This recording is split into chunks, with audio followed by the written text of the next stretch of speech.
Okay, I'm just gonna show you how these two engines run, the P38 Pioneer and the Homelite XO12.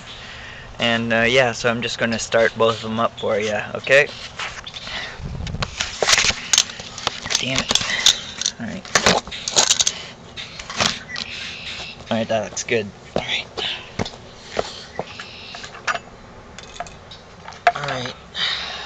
Hopefully this works. Here, I'll turn it this way for you.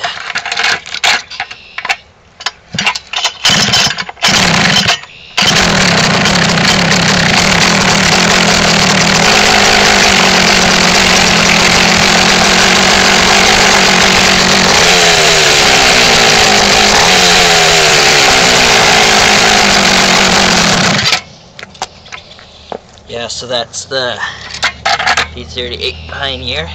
Now I'll just do the Homelite XO12 with the broken shaft. This one's kind of finicky.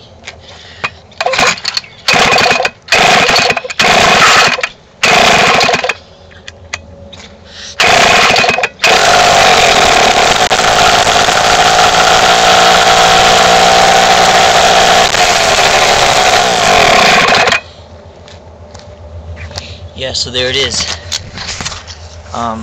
Both of them started up. I can't really run them for that long because I'm in the city and my neighbors kind of get pissed off at me, or they might. So yeah, I'm surrounded by them. But yeah, so that's my two chainsaw engines. All right, see ya.